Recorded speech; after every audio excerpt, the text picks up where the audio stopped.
We're going to be talking with a couple who left IUIC, an officer, former officer in Israel United in Christ, and his family.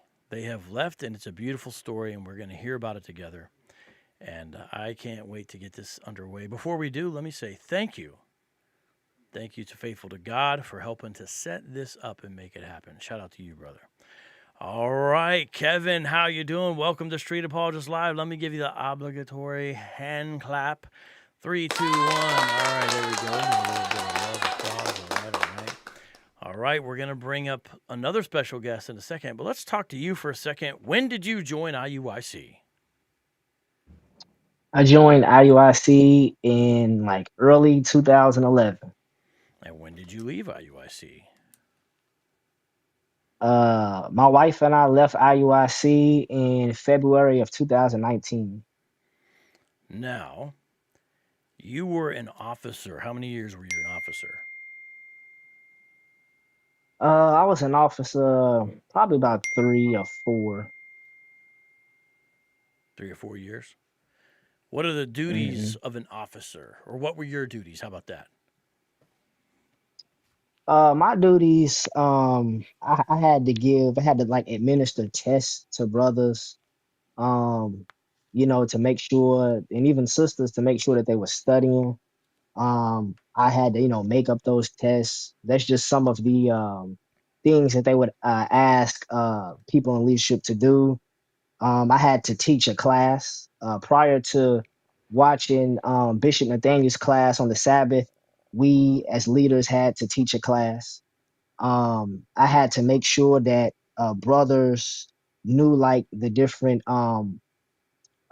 marches and songs, like military type songs that IUIC did. We had to practice those on Wednesdays at Camp 101 and also before Sabbath class, things like that. I had to make sure brothers could teach at camp, that they knew how to hold post, that they knew how to read strong, that they knew how to teach, that they knew how to that they knew different rebuttals to different doctrines. And I also had to counsel situations, and I had to bring correction. So it could be indirect uh, uh, correction in the form of classes, things like that. And it sounds like you were doing it all. Yeah, it was a lot, and we had to delegate amongst other people that was under me as well. So, How many hours a week do you think you put in on an average week, Kevin, for IUIC? man, I put in a week. I mean, I put in a lot. I mean, I can't tell you how much, but I put in a lot. I mean, at one point, I had I was going to the main library here in Louisville, Kentucky, every Sunday, and I was teaching. I was teaching class. I had made up a flyer, and it was basically advertised as such as saying we're going to be teaching Black history in the Bible, and the people of the prophets and everybody's Black in the Bible, and why we went into slavery. And people actually came, and I would teach, man, close to 3 hours every Sunday. Just over the various Israelite doctrines. Now, a lot of this at the time we didn't have a good camera. We were a small congregation. We had a camera that a brother let me use, but the footage, it wasn't really like the angles and stuff. It really wasn't good enough to post. But it was like IUIC doctrine coming out, so a lot of people don't even know about this. But I put in a lot of work in that area, especially passing out flyers. Hmm. And you went by Azriel? Azriel ben Israel. Azriel bin Israel. And you actually legally changed your name. Yeah, legally changed it, and once we left, I legally changed it back. Why did you legally change your name in the first place, though? Okay, I legally changed my name because that's a doctrine that's taught at IUIC. I think it's Isaiah 44, if I'm not mistaken. Are you familiar with the scripture that they use? Tell me, and I'll Let me, turn there if you know where it is. You said Isaiah what? I know what. Let me see. Isaiah 44 and verse 4 and verse 5. Got to make That's sure what you they base it still on. got to make sure you still remember those precepts. Okay. Man, it's hard to forget. That's the only we always went over the same stuff over and over again. Okay, so Isaiah 44, verses 4 or 5. They will spring Uh-huh. up among the grass like poplars by streams of water.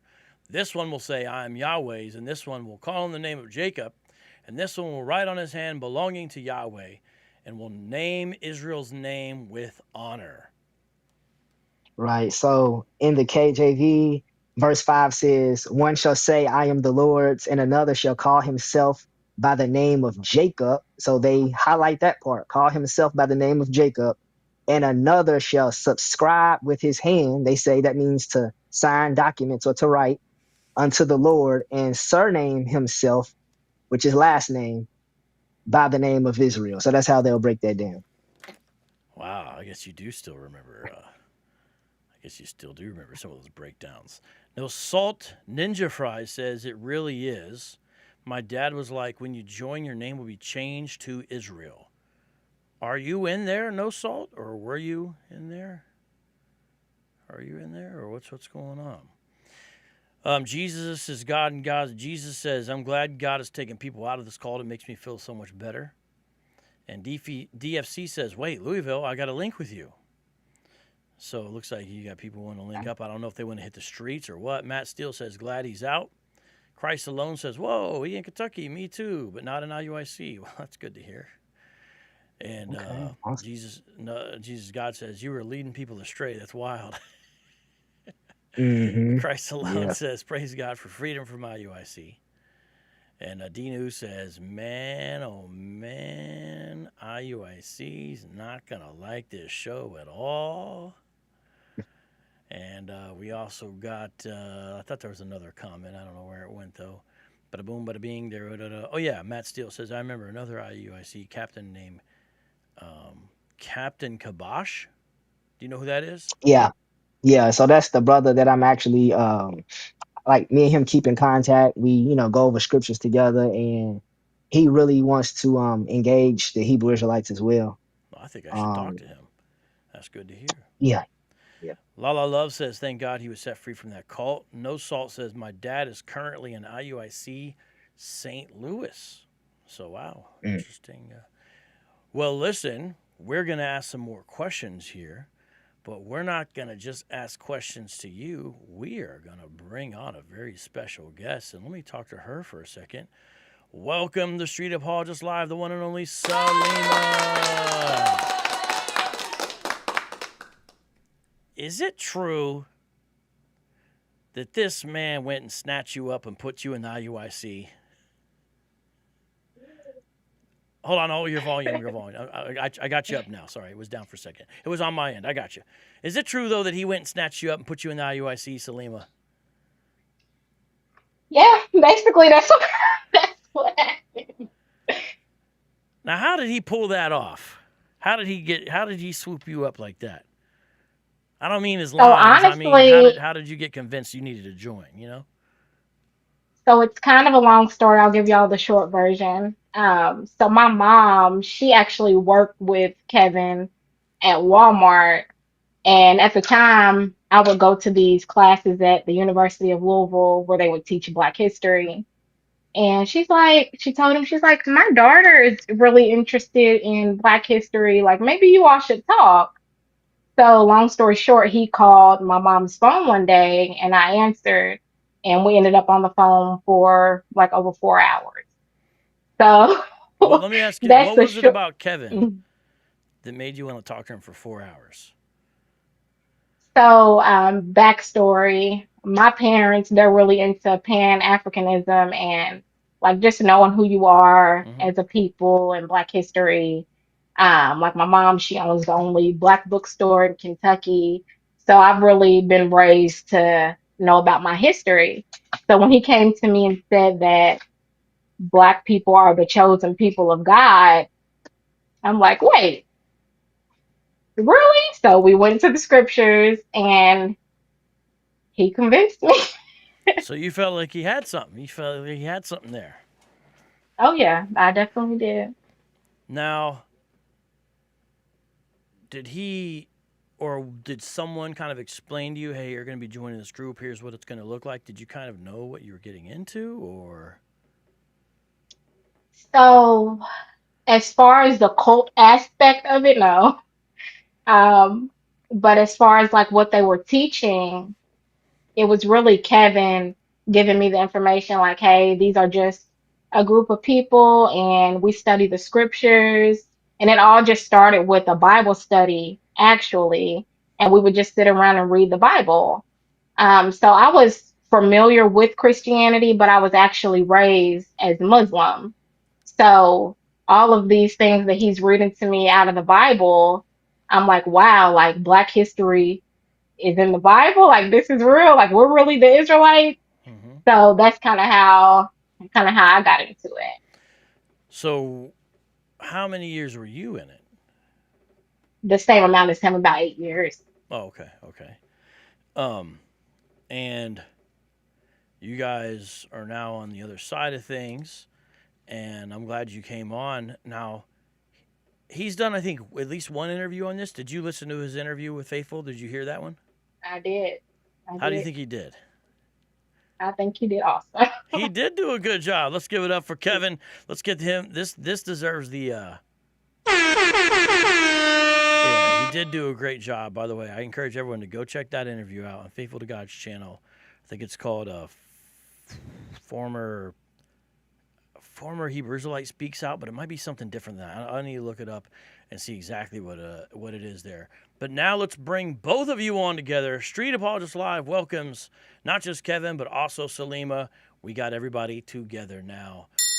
The circle is complete. All right, well, again, thank you guys for coming on, and I know we're going to get some questions later on here. Let's talk about life inside IUIC. Salima, how would you describe life inside IUIC? And then Kevin. Um, Time consuming, um, Okay. annoying at times, Why? Why is that? strict. Why annoying sometimes? I guess for me, it always seemed like the spotlight was always on the women. Hmm. Uh, a lot of classes about what women are not doing, what O- women should be doing. Okay. Okay. So that's definitely that would be a major one. You felt like there was an overemphasis. Now, I don't want to put words in your mouth, so if this is not what you're saying, then correct me. Are you saying you felt like maybe there was an overemphasis on women's duties and responsibilities? Absolutely. Yes. Okay. And you said strict. I interrupted you. You were still describing. I just want to make sure I asked you that question. You said it was also strict, and I don't know if you're. How else was life like inside IUIC?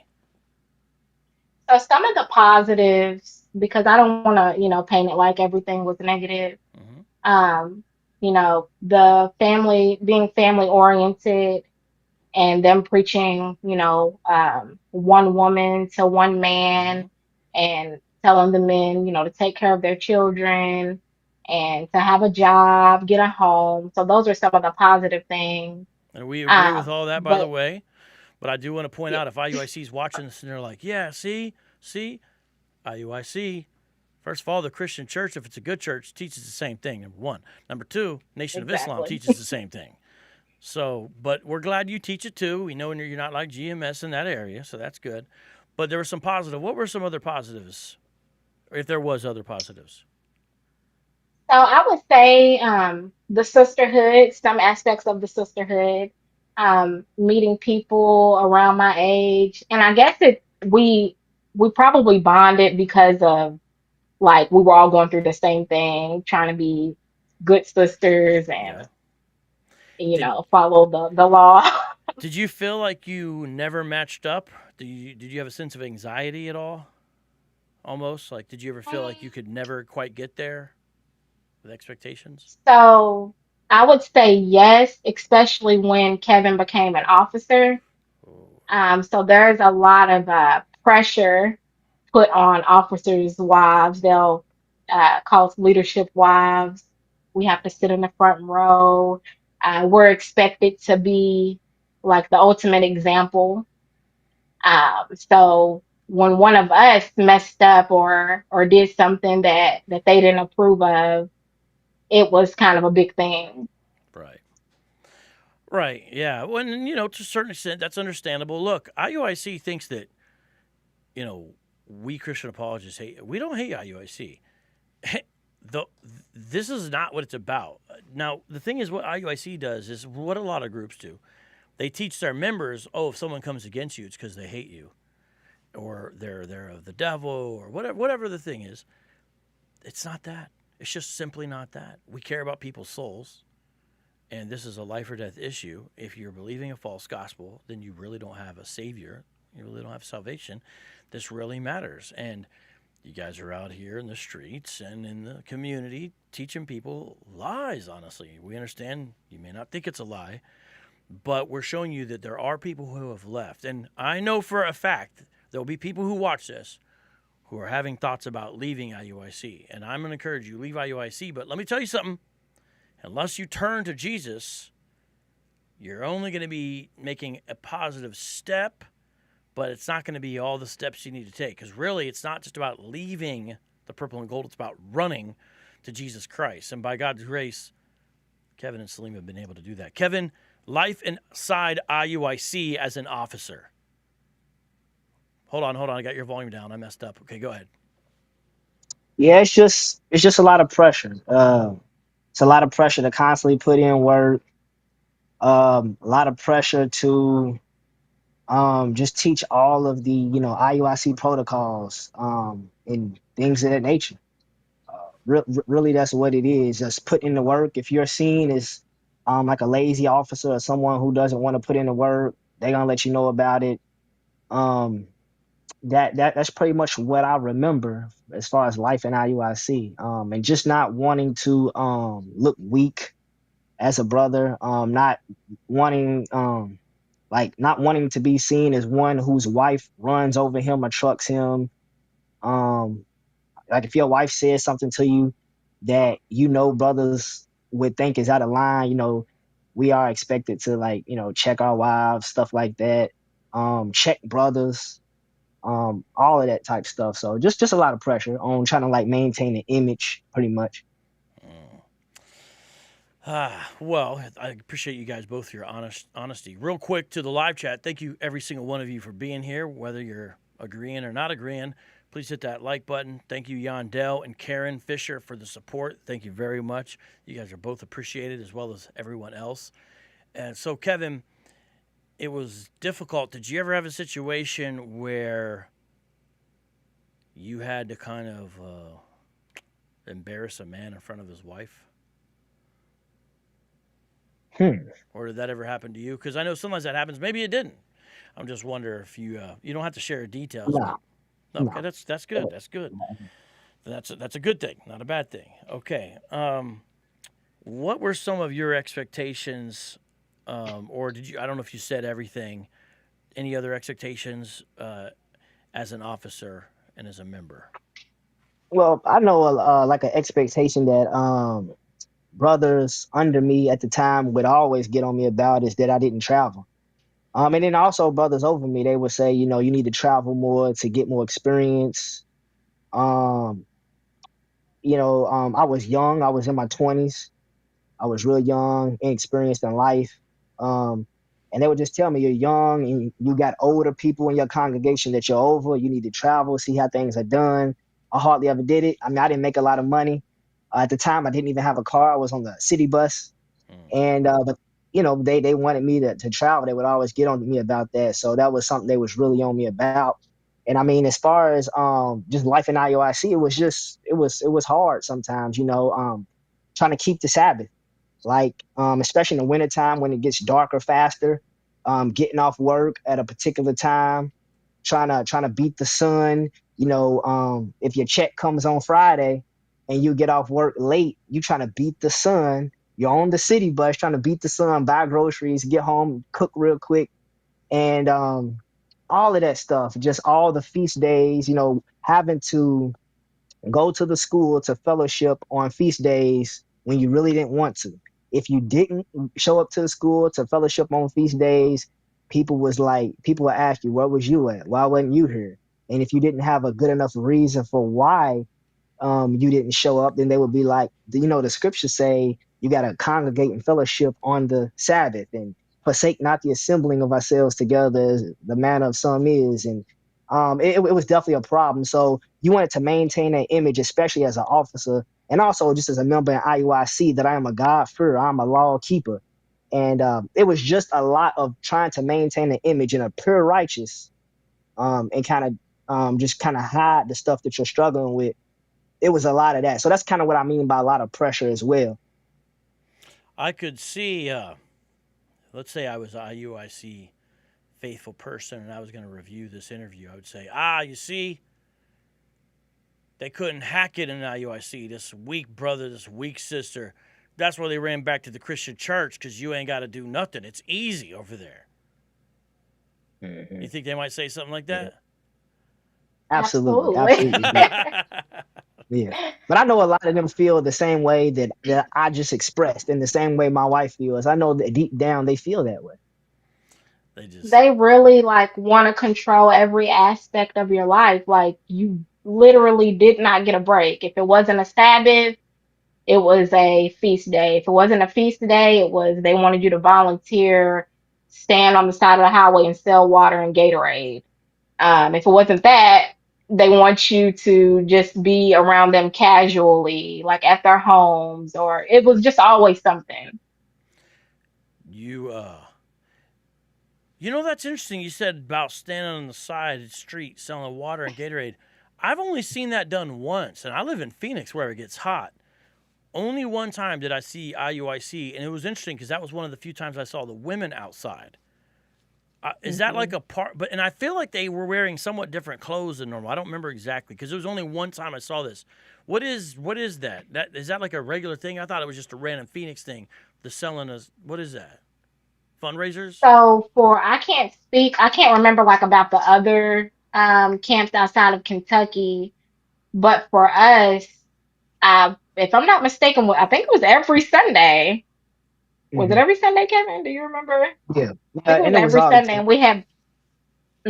and we had blue shirts, and they Yes, that's it. said fundraise for God. Yes, that's We it. fundraise for God. Okay, see, this is funny because I've only seen this once that I remember at Phoenix, and I could not remember the color of the shirts. They were blue, and it did say that. And I remember whoever I was with, I can't remember. I think we were on our way back from church or something ourselves, and I was in the church, the car with from church. I was like, I bet most people would think that's a church group. They're going to think that's a church group, and they're doing a fundraiser. They would have no way of knowing that's IUIC. But I only saw it one time. So that's just, when the funds get low, or is that a regular expectation? Or at least in Kentucky it was?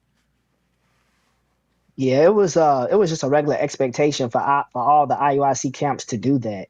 And they did it.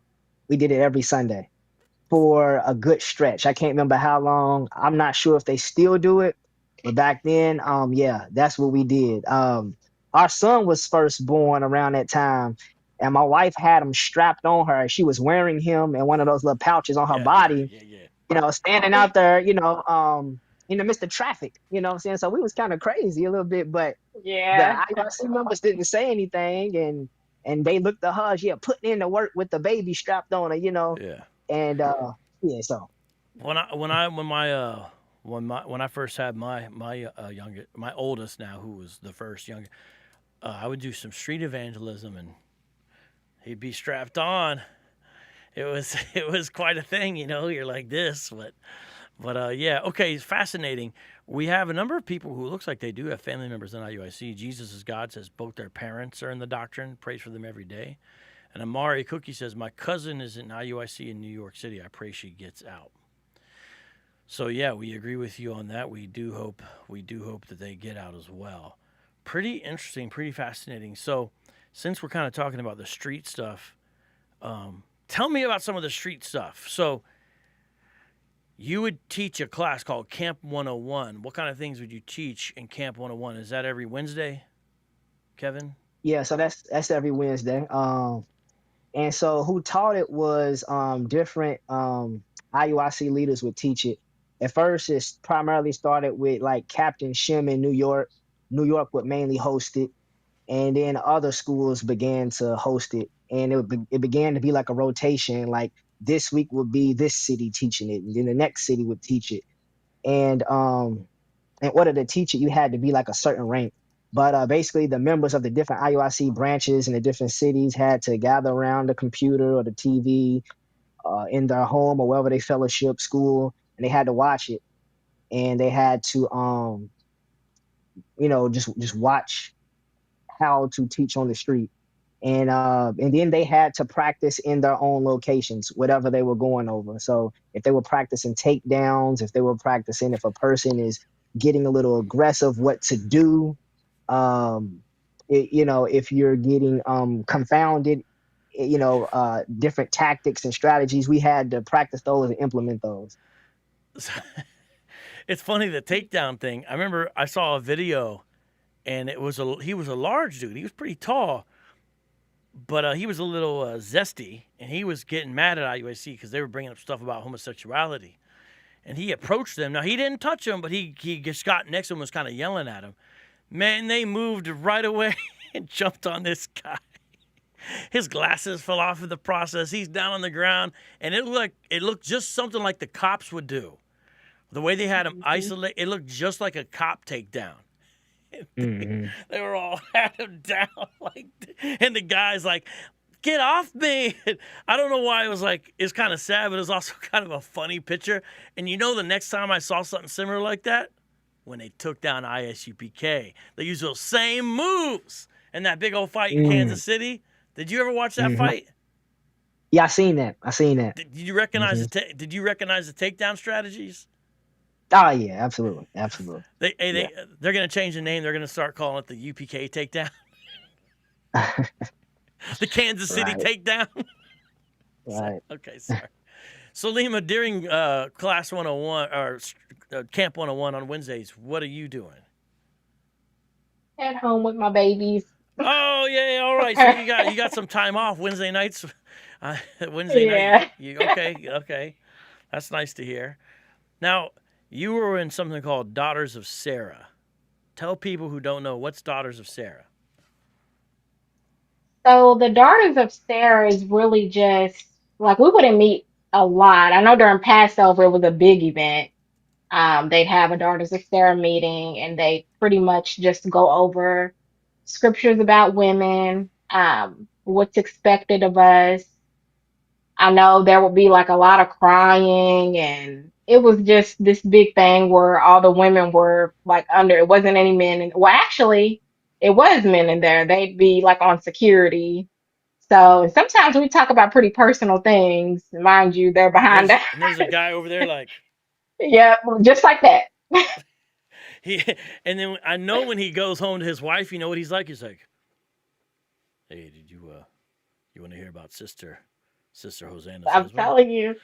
And to that point, so that they would always like, it was always this thing like about women and gossiping. But it's so funny, just like being a leadership wife, being around these men, they do more gossiping than the women. Like, and Oh, I'll just be sitting there like, wow, y'all really just gonna tell all their business like that. Y'all really just gonna do oh man. Yeah. And to that point, I remember one time I was in St. Louis with some brothers, and we was in a hotel room with the captain. It was a few captains in there, and a captain started talking about a brother, and then the brother who still lives in Kentucky, he was with me in St. Louis at the time. He asked the captain like, "Is this gossiping?" And that's a good thing that he did that. But the captain responded and said, "I'm not gossiping. I say it to his face." So the brother that I'm talking about that was with me, he accepted that, and he was like, "Well, if he'll say it to his face, it ain't gossiping." But he actually asked him because he was concerned. That's what they do. Wow. Oh man. Yeah, it's a lot. especially Look. at that leadership table after Sabbath class. Oh yeah. Is that what happens they have a Mhm. leadership table after Sabbath class? hmm Yep. Yeah, Yeah. so they have she's talking about the leadership table that they sit at, like they'll gather around after the class on the Sabbath, and they'll go over scriptures, they'll start talking about different things. It may be some gossip in there. So Gabby Judah relates to your story. I don't remember if I've talked to her. I don't know if you know her. She says, "Same. The sister's out there with a baby," and she says it was for Yeah. the new school funds. She's saying that's what it was for, and she says, "Proud of y'all Mm, for finally speaking out about your experience." And she said how women can't go to Camp 101, and so it sounds like she kind of knows what's going on. So thank you, Gabby, for your perspective. And Yeah, she was here in Kentucky with us. She's ah, out as well. okay, well, okay, Gabby. I hope things are going well for you and the Lord as well. And thank you for your contribution. Talking, guys. I just sent up a poll, and in the poll, I asked you to go ahead live chat and look at it. It says, "Do you pray in love for IUIC members and their families? Yes, sometimes. No, not yet, but I plan on it, or too mad / what's the point?" So be honest, fill out the poll. I'm hoping people answer the top one, but we got to be honest. There's a good chance a little kind of triage ourselves here. Okay, so Camp 101's going on. You're teaching different things. You're administering tests, but you sat yourself down and took yourself hmm out of leadership. You still were in IUIC, but you're no hmm longer in leadership. And it seems like that was the beginning of your eyes getting opened. Is that right? hmm Oh yeah, absolutely, yeah. Um, yeah. So I was an officer and stuff, and the main reason I took myself down is because the way we teach in IUIC is we teach with a lot of conviction, and we teach like we have like we are just completely righteous, just morally superior, we teach in a self-righteous manner. Most of the teachers, not all of the teachers, and I was one of those. I can give you an example real quick, a couple examples. I mean, I would always a scripture that IUIC focuses on a lot is let all things be done decently and in order. 1 Corinthians 14:40. And I would be on brothers, you are late to Camp 101, or you are late to to the Sabbath gathering. And the captain over me would always tell me, make sure brothers are on time, hold them accountable, all of that, because we trying to build a nation and we need serious brothers and all this. So I would be on them, y'all late. It was even brothers that traveled 2 hours here from a particular city, and I would be like, you're late, and they'll be like, this is why, and I didn't accept it a lot of times, but meanwhile, behind closed doors, I was, 10 to 20 minutes late to work every day. So Wow. things like that. Also, we were renting a rental hall before we got a school here in Kentucky. And we got it like at a discounted rate because me and the person that owned the building came to an agreement that I would buff the floors, make sure the grass was cut, keep the place clean. But guess what? I didn't make sure those things got done, so we ended up getting put out of the rental hall while I'm the officer, while I'm the leader. And it was just other little sins that I was doing, half truths, lies, and stuff that I was telling. And I began to feel bad. I began to feel like, well, I'm over here teaching hard and telling people what they should be doing, calling people wicked and this and that, telling the Christians that they got to keep the commandments or they're not gonna go to heaven. But look at me. I might be wearing fringes, so on and so forth, might got a beard, but look at me. And so I began to feel guilty, like, man, I even questioned my salvation many times.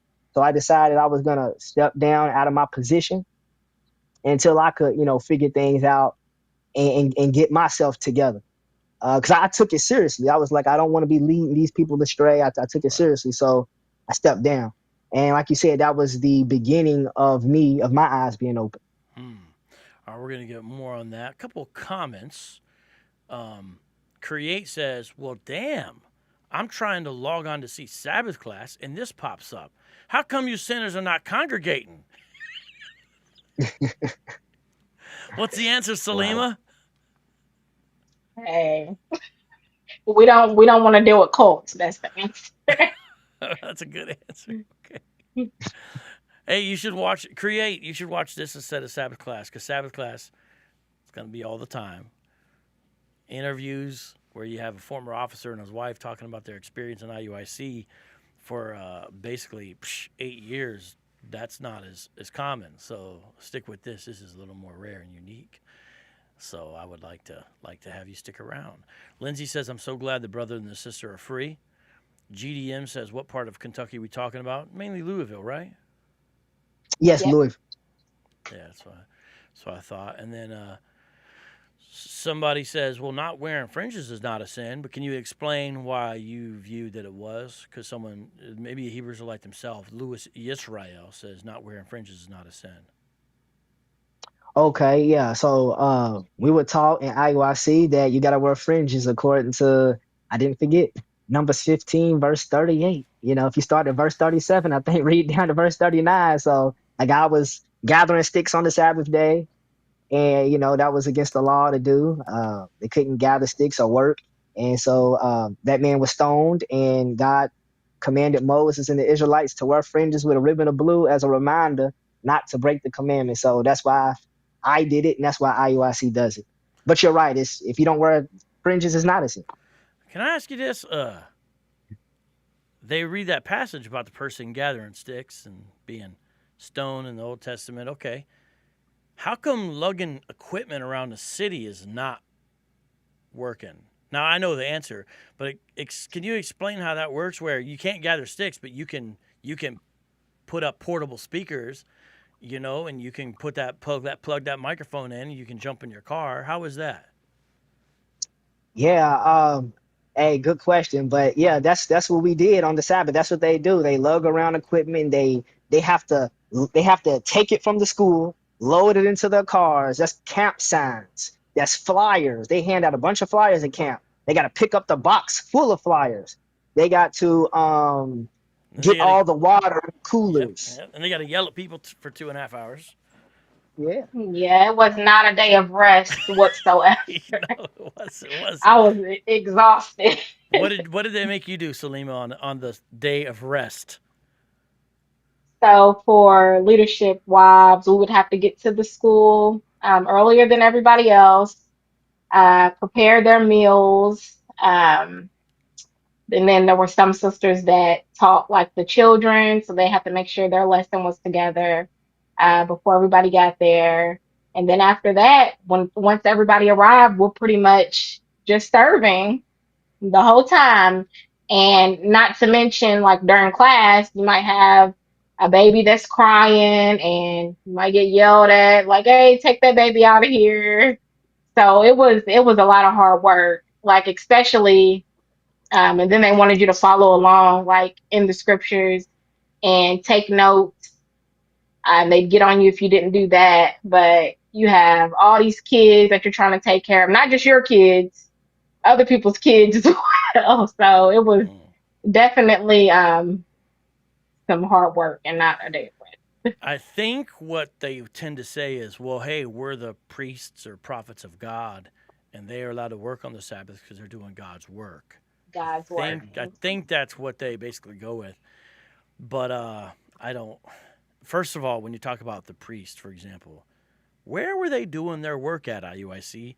Inside the temple, not out on the block, walking around in their Nikes and fringes. Come on, man. Anyways. They even bought, like we even bought gas on the Sabbath. Like if we were traveling Oh, to you got to another do city. everything. Yeah, if you was traveling to another city to do the Lord's work, to go teach in another city or something, yeah, you can fill up on, if you're getting low on gas, because you got to get there to do the Lord's work. Yeah. Can you stop by and grab Wendy's? Nah, you couldn't do that, but Okay. I just seen what you had to have a packed lunch, right? right. Okay. Gabby says, thank you. Kevin and Salima were my teachers when I came in. Mm-hmm. Now, Gabby, you didn't necessarily teach the youngsters. You did help in other ways, but a lot of the daughters of Sarah would teach the youngsters, right? Yeah. You recognize this book? Not particularly. So I wasn't in the children's Oh, room, okay. but All I right. can Just saying. imagine that they had something like that. Yeah, Unless that's yeah. new, I don't know. Yeah, you gotta do you got the little word search there. You got the this is from IUIC, by the way, everybody. You get the little thing, you got the little You got the so this is you guys' first time seeing this. Here, let me switch Yeah, I up real haven't quick. seen that. Here, I'm gonna show you real quick. Do a little, got a little. Where does the precept go? You got to know that the kids have to know that Esau precept. You see this? Genesis 25. You see they got to know that Esau precept. Oh, my God. How lost are you? Do the maze. Wow. Matthew 15:24. And then color then. Can you find where the 12 tribes are scattered now? Got let's see what else here. You got that crown. You got the spiritual leaders. Oh, look. You're going to like this. Look, the spiritual leaders word search. Hold on. Oh, man. I'm going to tell you what it says. Yeah, you got bishop, elder, captain, deacon, officer, soldier, kings, queens, brother, sister, prophet, priest. Hey, there's one they forgot based upon the new title they've been calling Nathaniel General. I don't know if you noticed they've been calling him General Nathaniel Alga lately. There's Queen Esther. Oh, look at this. Where are all the schools? Oh my God, So you can't just learn the Bible. You got to know where all the schools are. You got the little list there. You got to put little dots in there. You got the what's on your plate for the Sabbath? How should we dress? You got to put in the fringes on the little characters there. You got the little garment there. Hey, we're doing a whole IUIC kids lesson. What's this? Oh, look. Can you guess what this is? You probably can't. Over here on this sword. side. Oh. Yeah, this is a sword though. Good call, by the way. That is a sword. Let me guess. Is it make your own fringes? You are very close. Make your own wristbands. You got to make your own wristbands. Yep. Decorate them. Cut them out. Add tape over the holes before you punch them out. Use string to wear them. You're gonna come out. I mean, I'm huh? Hey, I guess that's the wristbands for count. Here's my favorite thing. Can you guess what you have to do on this exercise? Yeah, do the same thing, like draw the same thing on the other side to make a chariot, a quote unquote chariot. Yeah, hey, let's get some sound effects for that. Hold on. I got something for you, okay?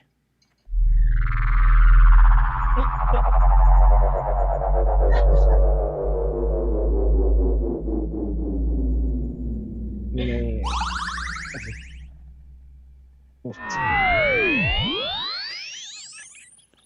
That is hilarious. They're gonna be so mad about this. Man. Hey, we have hair like Christ, but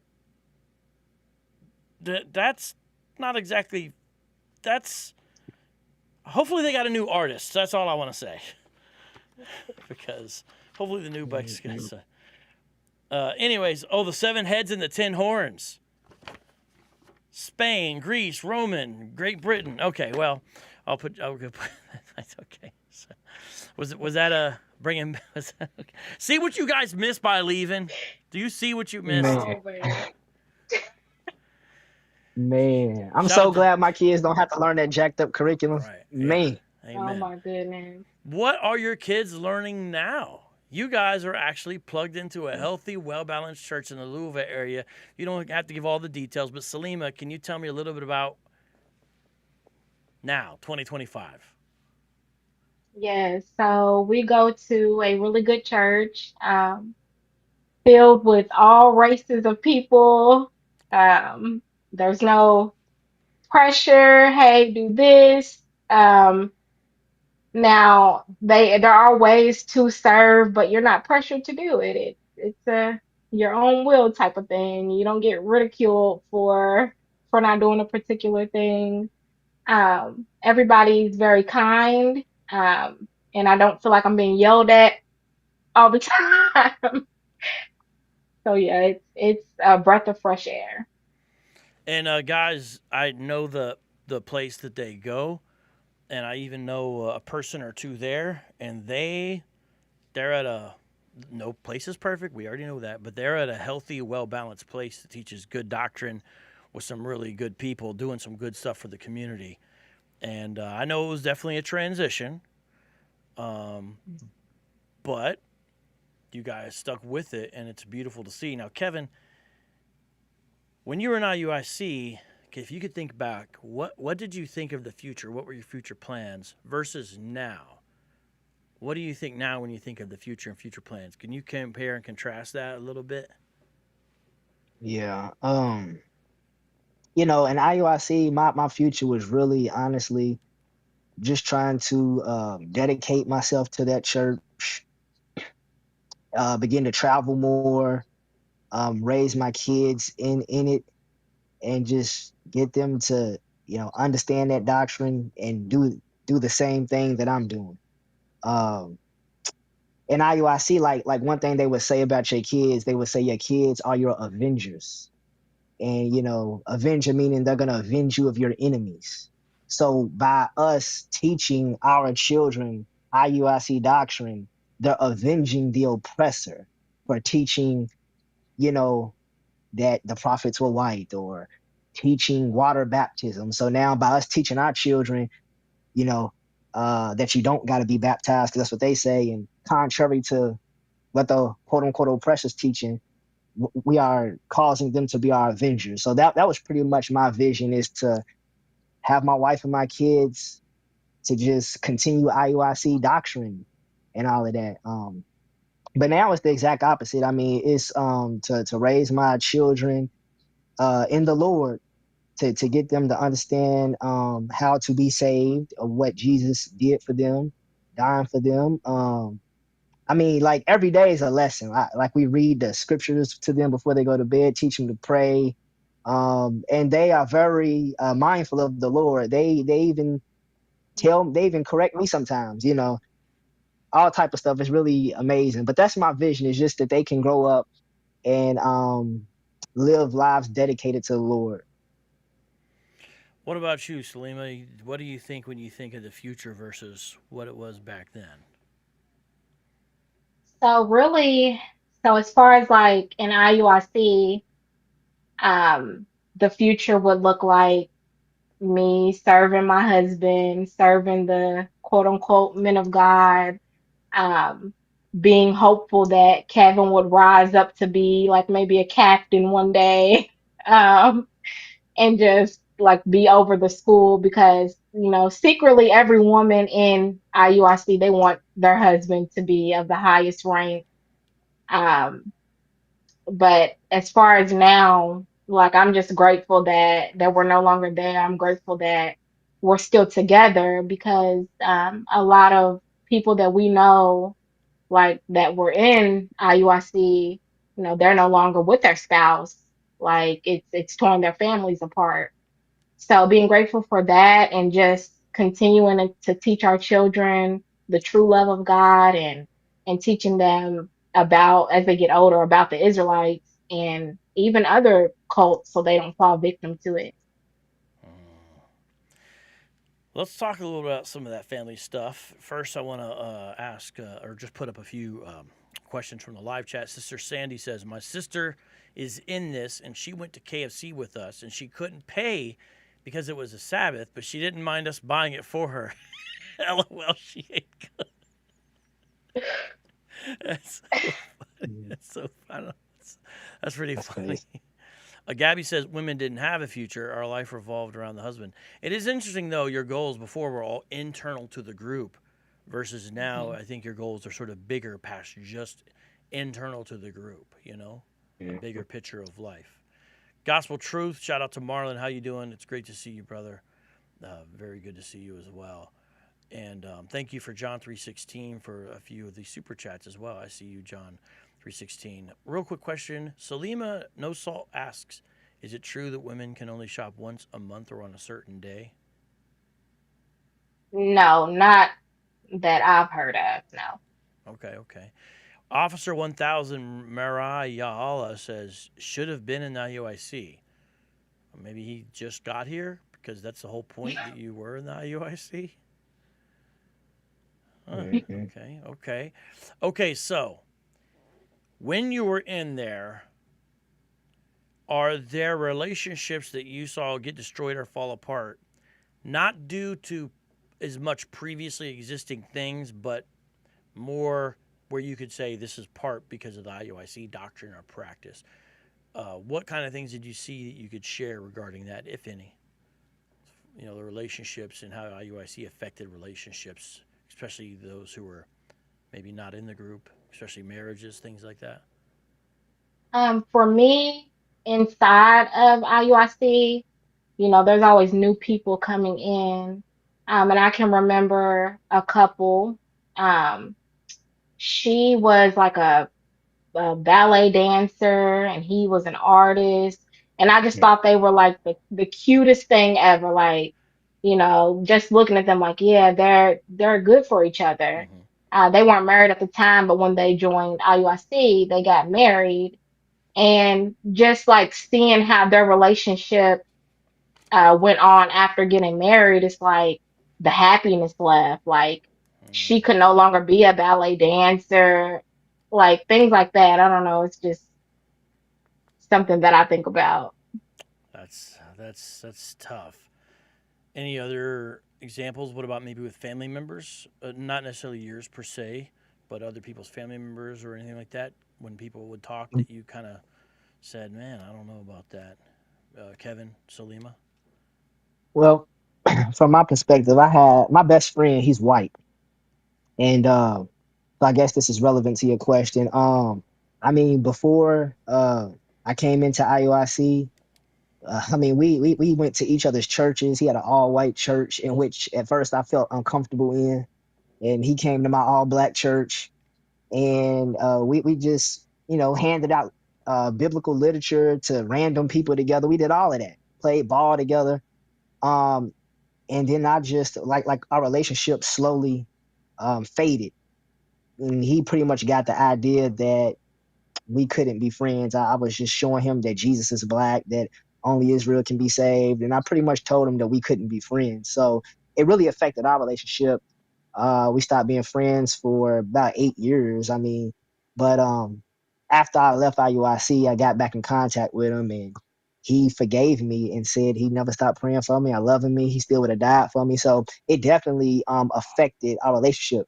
But he knew that I would come out of it. Praise God! Wow. Well, that's a beautiful thing to hear, and that's important for you guys listening. I run into people sometimes, and they kind of give up on people and stuff like that. Don't give up on people. Don't give up on people, guys. You gotta keep on keeping on. And it looks like we got a couple pastors in the live chat. That's good. And we have another former Hebrew Israelite in the live chat, servant of Christ. He was with a group called BOCC out of Atlanta, Georgia. BOC, What's not up? GOCC, but a different group called BOCC. And it looks like the officer of 1,000 was actually saying ISUPK. They messed up. And so I guess they were saying you should have been an ISUPK. It's kind of funny they typed the wrong thing, though. D says, in these Israelite groups, the women have to ask for permission to speak straight. Okay, well, I don't know. I don't know this comment.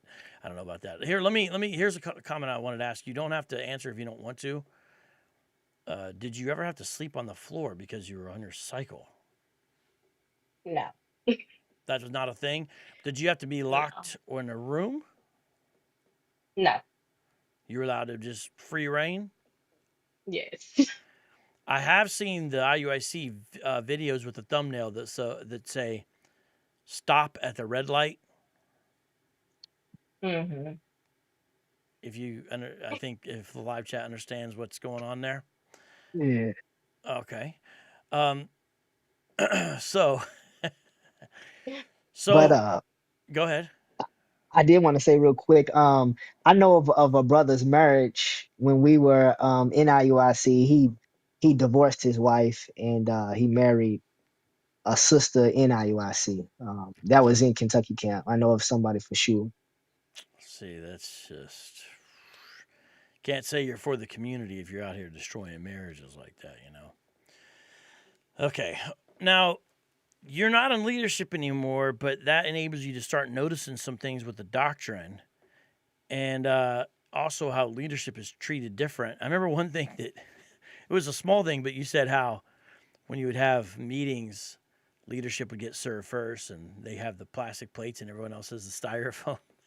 What were the Mhm. things that you noticed when you were out of leadership that some other things that kind of started getting you out slowly? Well, it was that. I mean, it would just be things like y'all already know, how they talk to their readers or how they talk to IT. After I wasn't in leadership, I started reading for the teachers and stuff. And they would kind of get aggravated with me, like if I lost my spot or if I just wasn't reading good that day, I was struggling or something. And they just kind of say stuff a certain way, and I'm just like, man, this is crazy. Stuff like that would irritate me. I just noticed a lot of pride, a lot of them trying to mimic Nathaniel, because that's literally all it comes down to. They just try to mimic the upper leadership to impress them and be just like them. So I noticed that. I'm like, these guys are really trying to be just like these cats, and it just rubbed me the wrong way. And then also, um, in 2018, that's when a lot of the higher up IUIC leadership left. And videos started coming out about different sin going on in IUIC, which eventually led to me leaving and stuff. And I started watching Judah Mack a lot. He was teaching things about how water baptism um, is still expected of us, because IUIC says we don't have to be water baptized. They say water baptism is only repentance, and that's what he meant when he said go and baptize. And so, hearing that, um, and seeing the sin that transpired in IUIC as a result of the videos that came out in 2018 really helped me to see that I was in a cult. And like I said, that baptism doctrine, after that, I started looking into other stuff and realizing that their doctrine was false. And if you want me to elaborate more, I can. Yes, but Salima, let me ask you this. Were you glad when he stepped down from leadership, or were you kind of disappointed? I was embarrassed, if I'm speaking honestly. It was embarrassing because at the time, like when he stepped down, like I was still fully like all IUIC, like this is the truth. And so I'm like, dang, my man, he doesn't have rank anymore. Like, and so it was kind of embarrassing, honestly. Uh, how did you stop feeling that way, though? What was that transition like? So so around that time, like when that happened, I would literally have to tell myself, like, you're not here for because your husband's a leadership. You're here to like follow God and keep the commandments. So that's what I would tell myself to make myself feel better about it. But it was embarrassing because like he was the head of the camp, and to just be like a brother now, like had to wear a black shirt. It Oh, was it you was pretty. oh you went down to the black shirts. Yeah, man, they blacked me out, bro. You went all the way down. Yeah, What's the name of that group? The where they wear the black shirts. What's the name of that? Because sometimes I joke and I call them the Rookie Brigade, but I know the Rookie Brigade's not the name. What's the name? Brothers, I, right? I think Just brothers. you brothers. talking about a camp? No. I'm saying like there's What's the rank? officers. What didn't? Isn't there a name for the folks who only get to wear the black? I thought there was a name. Brothers. Just There's brothers. Okay. brothers. Yeah. Okay. Because that's all they. That's their bro. So, so you went. You wait. Because doesn't it go like brother and then soldier? The officer 10, officer 20, officer 50. Then they might have a special rank officer in there, like an officer at 80 or officer at 90. Then it'd be like a captain of 100. I think it's I was watching a video the other day. Somebody's a captain of 700. Huh. So yeah. Why couldn't you just been a soldier? Why'd you go all the way down to brother? Um, I stepped down. I didn't want to be a leader at that point at Okay. all. I was good. Well, I mean, obviously, I think it was better. Obviously, it's better. It's good. It was good in the long run. So, how did you two become born again Christians? How did you where you repent, your eyes are open? How did this exactly happen? What was the process for you? Maybe Selena, if you could share yours, and then Kevin, how did that? Because what's the turning point here where you kind of remember, Right. oh, So after we watched those videos, and in the process of us actually leaving, Kevin was like doing a lot of studying about the new moon, if women can wear pants. And so at the time, like I'm just kind of sitting back and following his lead. And he started bringing me scriptures, and we would read for ourselves instead of watching like the videos of any Israelite group. We just started reading the Bible on our own. And he pretty much already had a foundation in Christianity and, reading the Bible. Like I never really read the Bible for myself, especially being raised Muslim. Like my grandmother was Christian. We would go to church sometimes, but I never really like dove into the Bible for myself. And so after like doing all these readings on our own, Kevin was just like, "Hey, let's go to church. hmm, Let's find us a church to go to." And I know he would also talk to this guy that he used to actually debate about Christianity and the Israelites, and he was really God sent because he helped us along the way to transition from being Israelites into going back to church. oh, praise God, because more people need that, Salima. More people need that, Kevin. Not everyone. Most people don't have really anyone to step beside them in the transition, and that's really something Yeah. lacking. That's really could be a great ministry to have people walk alongside as you transition because it's not easy. Um, what do you think maybe some of the hardest things were about the transition out and into becoming a disciple of Christ without the purple glasses? So for me, I would say, I'm like, especially with the church that we ended up going to, it was more of a mixed congregation. And that was definitely a transition for me just because all these years I'm being told the white man's the devil. If you're not Black, Hispanic, or Native American, you can't make it to the kingdom. So really just erasing all of that out of my head. Like, even though I no longer believe that, it was still like in the back of my head. Like I'm in this church with all of these different races of people. So that was something I had to kind of like get myself out of believing, like because we believed it for so long. Kevin, what about you? When did it hit you, and what was the transition like? Um, so when did it hit me? So what's the? Can you clarify the question? I'm sorry. Yeah, just like do you remember when do you remember the day, the month, the hour, the when you went from I'm in IUIC, I'm out of IUIC to I want to follow Jesus Christ, the one of the Bible for the rest of my life.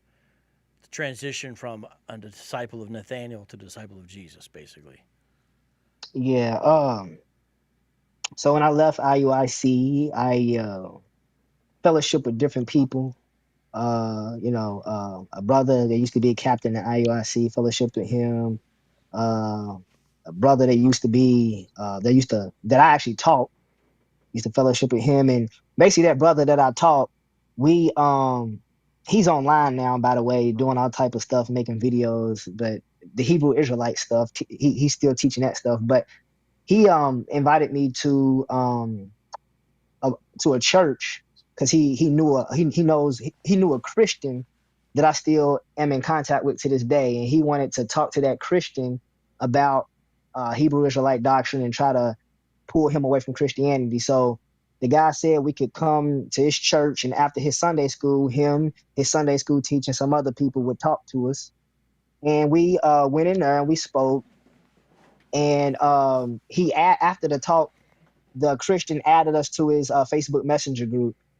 And at the time, I was already learning all type of different things contrary to Hebrew Israelite doctrine, and I was embracing it. I was slowly moving away from a lot of the Hebrew Israelite doctrine, and so I was my I was very open to hear new things and to look into things instead of always trying to rebuttal.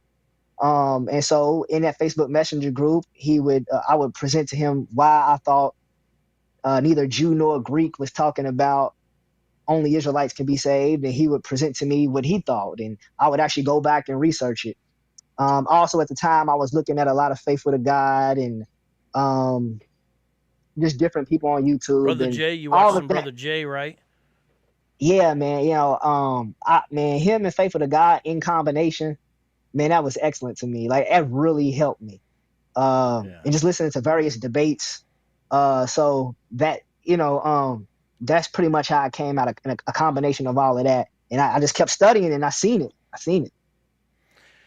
Someone in the live chat sounds just like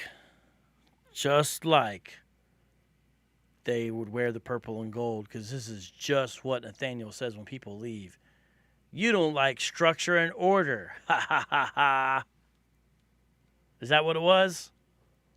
Nah, it's not at all what it was. I don't like hypocrisy and I don't like false doctrine. I don't like self-righteousness. It's a lot, man. I mean, it like for example, it was something that Judah Mack had brought out. He used to be a captain at IUIC. Y'all, I'm pretty sure y'all already know about it, but Nathaniel back in the day, he wrote a paper about how to recognize a cult. On MySpace. This is during the MySpace days. He put a post on MySpace, because a lot of people don't know, in the early days of MySpace, Nathaniel was kind of popping on MySpace. And he wrote this, and I did a video on it, by the way. You guys should, maybe Dinu can find it, where I went through his list and showed how, what you're about to say, I think. By his own list, IUIC would be a cult. But go ahead and talk about that post. Yeah, so I mean, it was basically saying, like at the end of the article, it says if your church or organization has even one of these characteristics, then you should leave that church immediately. And so something on that list was like, if they frisk you at the door, then this is a cult. If they say there are spies amongst us, this is a cult. It had other things. So I'm like, IUIC is a cult. I mean, it's just hypocrisy. He's telling on himself. So I forgot some of that stuff was on the list. It says if they frisk you at the door. Yes. The IUIC does that with everyone. They even make you show the ID. Yep. Hey, I knew some people who went. They went and visited with the family because they're trying to get them out. They had because they knew it was a long day, so they had their drink, and they had their sandwiches. They made them take a bite of the sandwich and drink some of the liquid to prove that it was safe. No way. Oh my. Jay says, if you can't tell vocab is the devil, you are just lost. Wow. Hey, I see fruits of the spirit. It's evident to me. I see fruits of the spirit in brother vocab. So I don't know what he's looking at. Well, Jay, I mean, look, this is what they have to say about critics, right? You know what I mean? This is what in fact, it's so funny.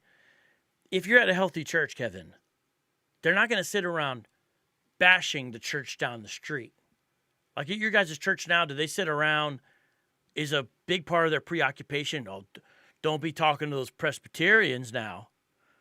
Mm-mm. You're not going to hear that. Now, if it's a false religion, that's one thing, but they're not going to bash other Christians in the same way, Now, here's what's interesting.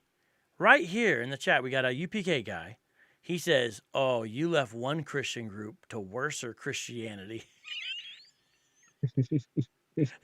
So what he's saying, to the live chat, he's saying IUIC that's just a Christian group, and now you're just in another Christian group. He says, this is insane. All nations cannot inherit the kingdom. They will be at the bottom doing their slavery. Yeah, that's crazy, man. I mean, when you're in IUIC, you're basically a slave to Nathaniel in a way, So absolutely. Pretty much. Okay, so, we're going to take some more questions. Live chat, if you have something you want to ask, this is the time to ask it. Hit a Q, and I'll try to get you in there.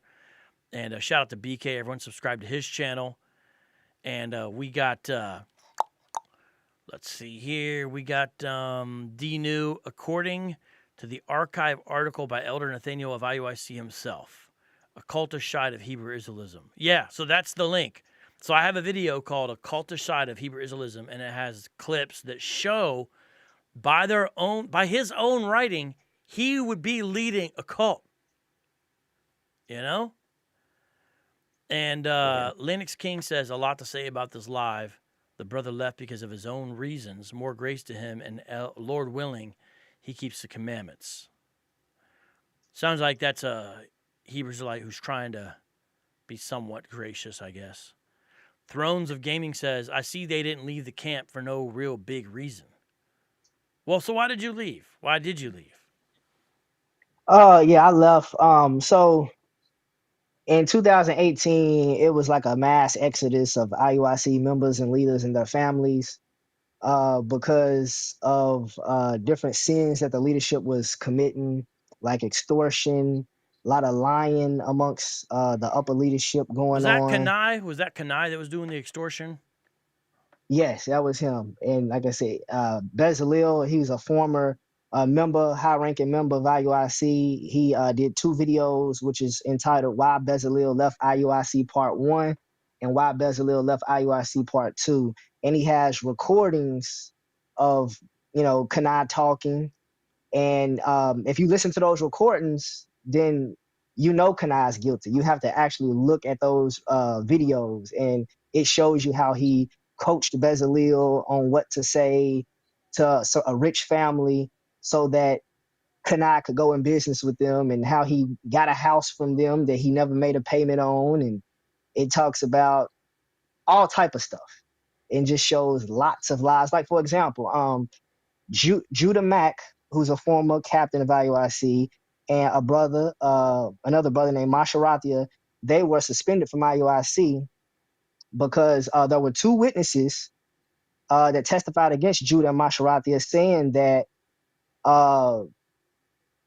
that Judah and Masharathia were going to start their own secret camp and break off from IUIC. But then that's why they were suspended. But then those witnesses came back and said that they were actually coerced by Bishop Kanai to actually testify those things. And that's in so that would be in Why Did Captain Uzziah Leave IUIC? That's another video that's out. And that talks about how those witnesses say that they were coerced, and they took it to the IUIC leadership. We were coerced. And they just buried the whole thing, ignored it, and still kept Judah and Masharathi suspended, even though in the mouth of 2 or 3 witnesses, every word should be established. So it's a lot in those videos. You have to actually go back and watch it, and it's evident. You know what's crazy, Kevin? I don't think I actually watched. I watched some of the Judah Mack stuff, but it got real soap opera ish. I'm not putting that on him per se. I'm just saying, like, I was like, I can't keep track of all this. I'm trying to do this other stuff, and so to be honest with you, I actually kind of lost a little bit of track of a lot of that, because I know what you're talking about, but I never did a deep dive because I felt kind of overwhelmed by the soap opera nature of it. And some of it, I'm gonna be honest, some of it I was like, nah, there's no way something that bad would happen.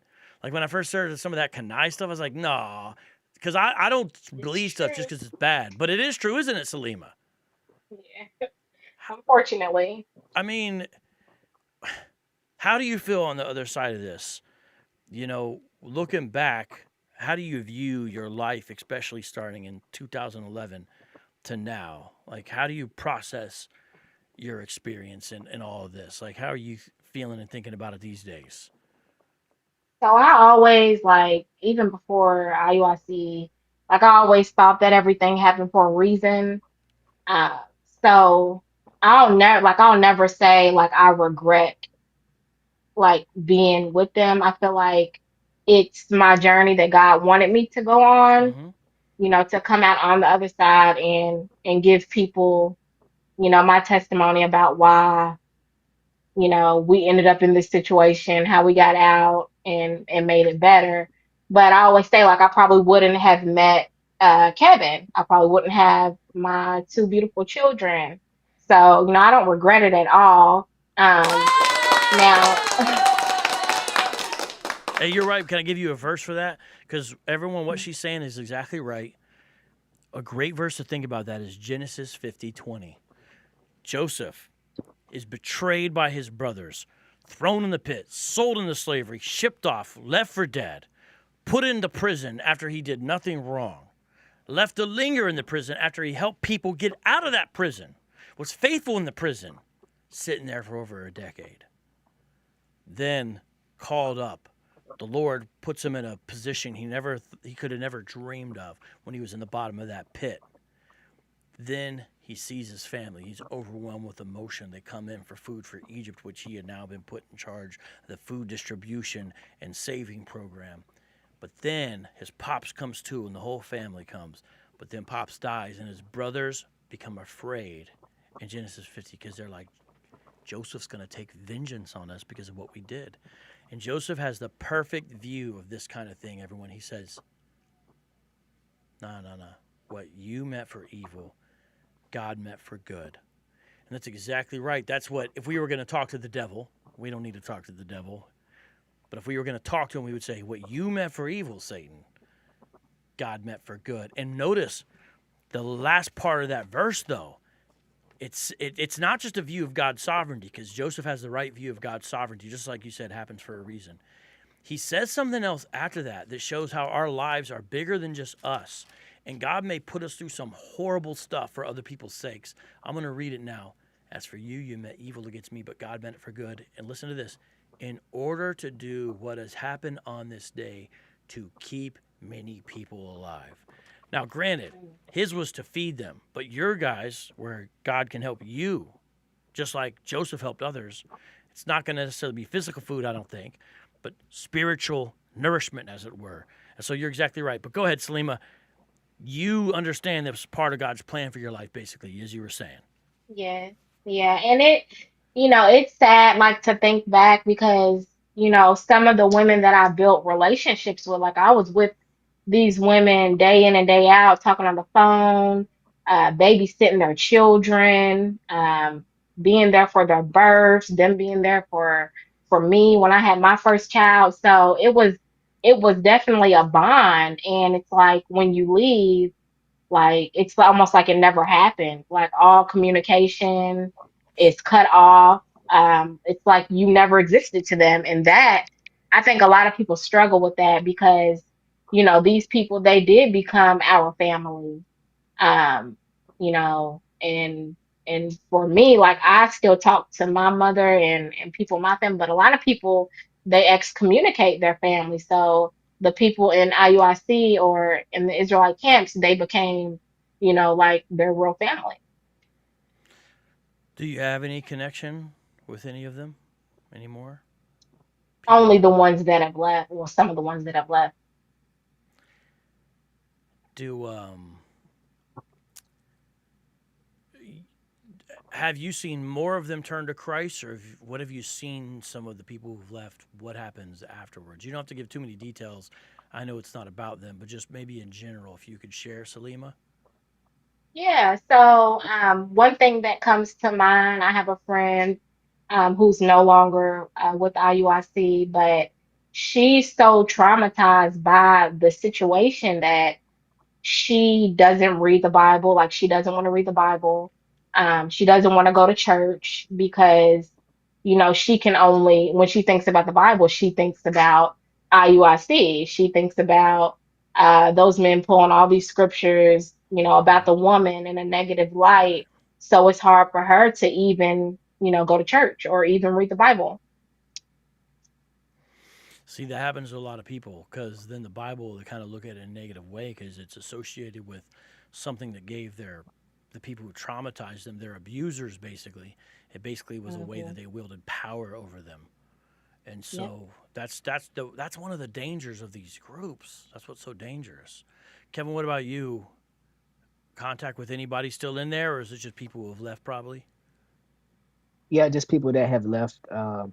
Yeah, my cousin, he's still in it. Well, my cousin, he's not in there because he's currently put out, but I believe he's trying to get back in, but he don't want to talk to me at all.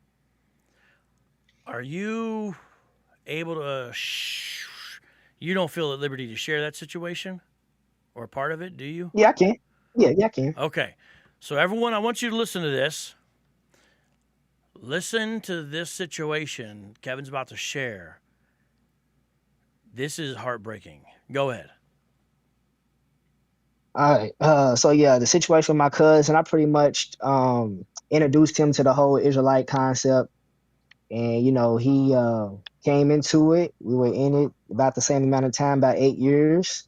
Um, right before we left, I went to his house, and I was just telling him, look, the videos are out showing that these leaders are doing all type of evil stuff. I was trying to get him to leave. He didn't want to leave. I ended up leaving. Uh, and I was calling him and stuff, and he didn't want to talk to me anymore. I seen him a couple times when he was at camp, and I would talk to him, and he would say, "Yeah, you can call me. Our kids can get together and play and all of that." And then I would call him, and he wouldn't answer. One time I called him though, he answered. A few times actually, and he just didn't know it was me. And he was like, "Who's this?" And then I tell him, and then he'd be like, "Well, it'd be like a long pause, and he'll just hang up on me." So he was telling me out of one breath that we can get together, the kids can play, and then I would call him, and he would just hang up on me. And the only reason he answered is because he didn't recognize the number. So yeah, he just wants nothing to do with me right now. He got put out though. Okay, yeah, he got. Oh, okay, you're talking about the situation with the kids. Yeah. Okay, yeah, yeah, it was a situation where he got put out because his. I'm trying to remember. Hold on. Thought it was his son. Yeah, Yeah, yeah. his son brought a Go gun to ahead, go ahead. school. So his son had brought a gun to school, and they pretty much told him because he did this thing, like, y'all gotta go, like, y'all can't, like, y'all are suspended, y'all can't be here. Instead of rallying behind him and figuring out, like, hey, you're a good kid. Why would you do something like this? Instead of doing that, they just put him out. Said, no, y'all can't come back right now. So young kid was a good kid overall. Made a mistake. Took family's gun to school. Nothing happened with it. They did catch him. Got in trouble. IUIC finds out, kicks out the entire family. Yep. Instead of rallying around him, instead of helping him. And we all know the reason why. And it's because they care about the organization's image more than they care about helping the members in the organization. Yep. Mm-hmm. Because they don't want it Yeah. to be, well, what would happen if he, so everyone's out now because of that. Everyone's out. Mm-hmm. Yeah. But I pray the Lord uses the situation though, overall. What's one example maybe of a doctrinal thing that you want to share that you think is incorrect enough that people should leave over, or that personally affected you as far as some of the doctrine they taught that you realize is not biblical? I would definitely say baptism. One thing they always say is, you don't have to be water baptized because you know um it doesn't bring about change. They'll say they'll say that you go down a dry homosexual, and then you'll come up a wet homosexual or something like that. I just put But that in one of my videos. I have a video saying, why don't cults baptize like the Bible says? And I play a clip of that guy saying that exact same thing you just said from IUIC. It's one of yeah, the because that's leaders, the guy with something. the West Indian accent. He goes, you're still homosexual. You're just wet. Yeah, it's something that we all heard from Nathaniel, and we just parakeet what he says, like this is common sayings. But anyway, and I thought about that one day. I'm like, well, guess what? You're a bearded adulterer, a bearded fornicator in IUIC. You are a fringed liar. If I'm a wet homosexual, then you're a fringed homosexual.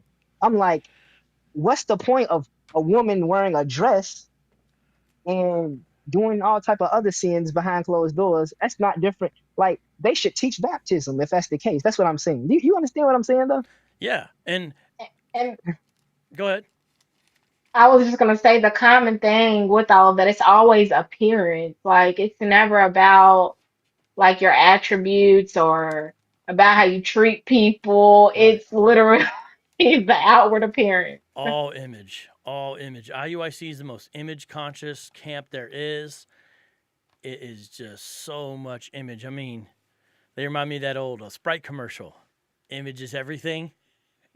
Mhm. Matthew 28:19, to your point, says, "Go therefore and make disciples of all the nations, baptizing them in the name of the Father and of the Son and the Holy Spirit, teaching them to keep all that I commanded you. And behold, I am with you always, even to the end of the age." That's how the Gospel of Matthew ends. Jesus instructing his disciples to go baptize them. And he says, do it in the name of the Father, Son, Holy Spirit. It's Trinitarian baptism. It's a command to the disciples and disciples. And in that same video I was just telling you about, it's a short. Everyone should watch it. It's funny because Nathaniel is teaching and he goes, Jesus never baptized anybody. And then the guy reads the rest of the verse and it says, but his disciples did though. In the verse they're reading, they even say, but his disciples did though. And I'm like, well, wait a minute. Mhm. Aren't you supposed to be a disciple of Christ? You literally just read it right there.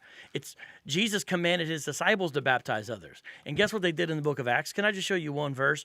Acts chapter 8. Absolutely. The Ethiopian, he's reading Isaiah. Philip talks to him. And I want everyone to remember this verse for the rest of your life. Acts 8:36. And as he went along the road, they came to some water. And the eunuch said, look, water. What prevents me from being baptized?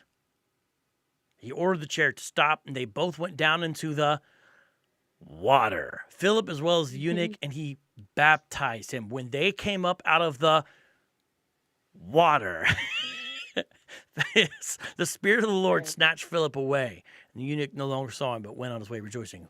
Water, water, water, water, water, water. Great example, perfect example. If you're not doing the fundamental thing Jesus Christ commanded as a disciple, you're probably not getting a lot of other stuff right. And notice Jesus says, teach them to do what I commanded you, not what Moses commanded. And it's not the same thing.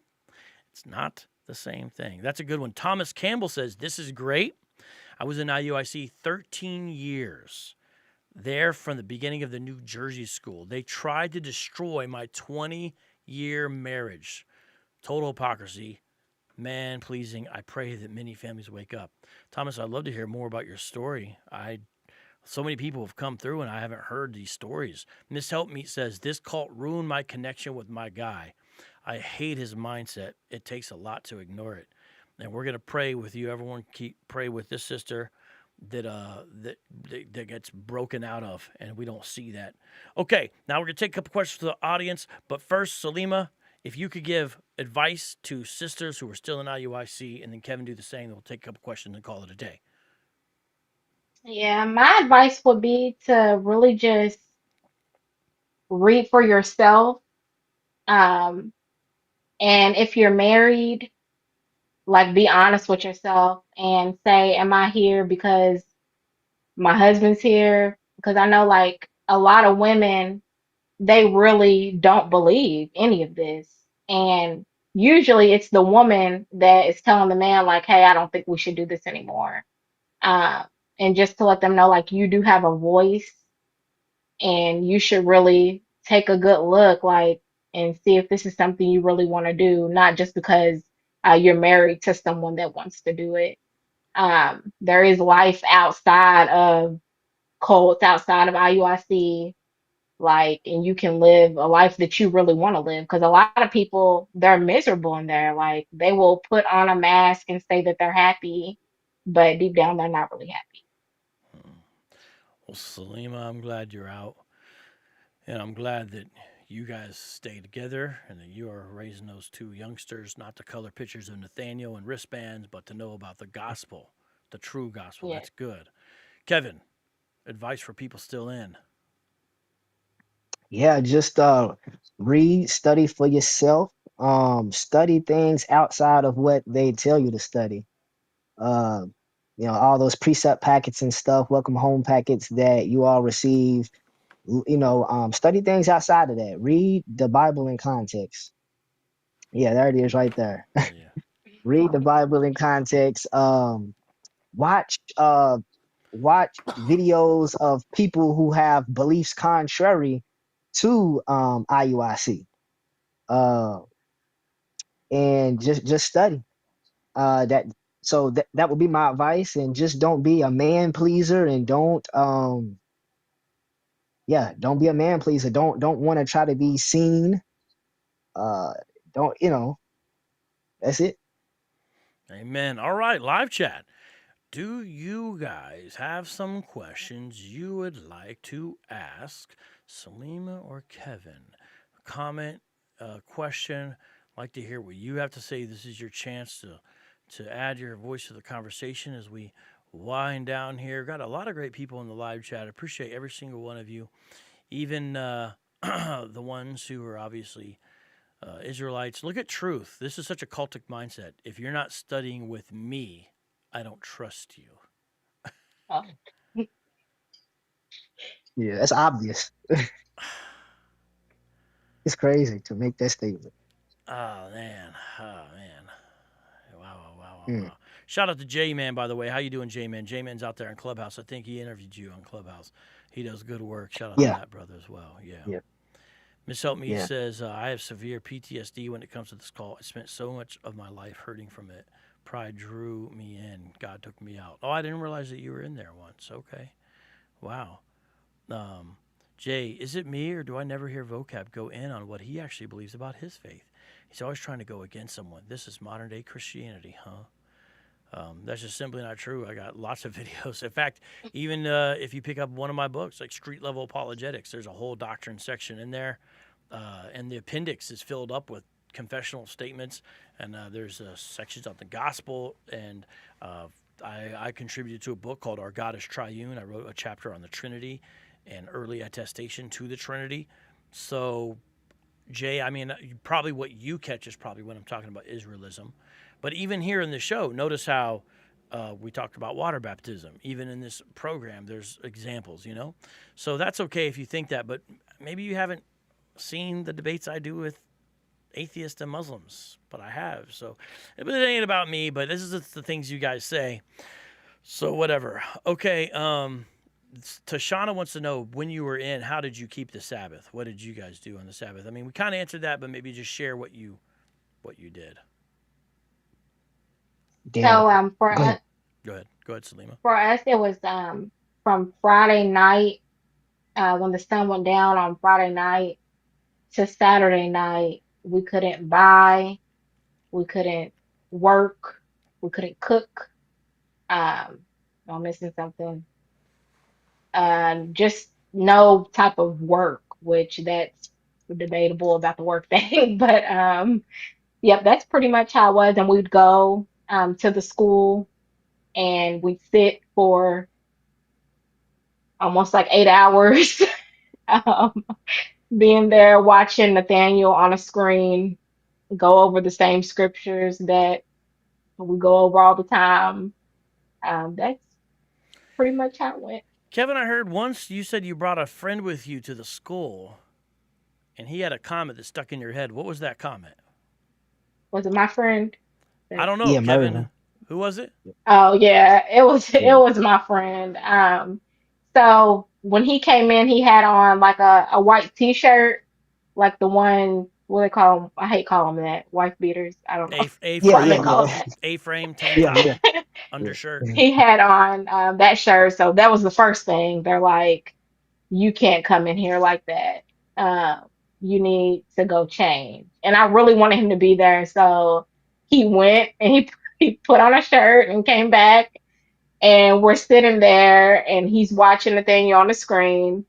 And after a while, like, I saw him get up and leave. Mind you, women are on one side and the men are on another side. So I saw him get up and leave.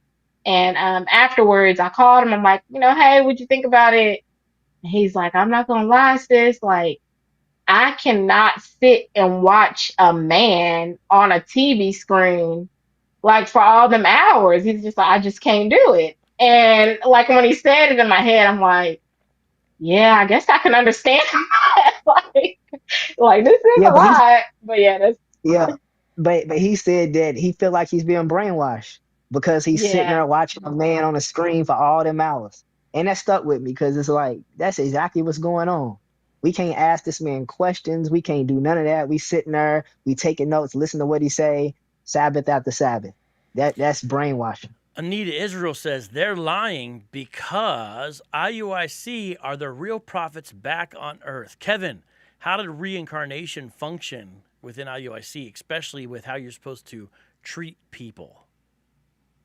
Yeah, so they would say, you got to be careful of how you speak to people, how you deal with people. Make sure you loving your neighbors, you love yourself, treating people properly, because this brother could be Abraham regenerated. This brother could be Moses or Noah, John the Baptist. We don't know. King David, King Solomon. So be careful on how you treat people.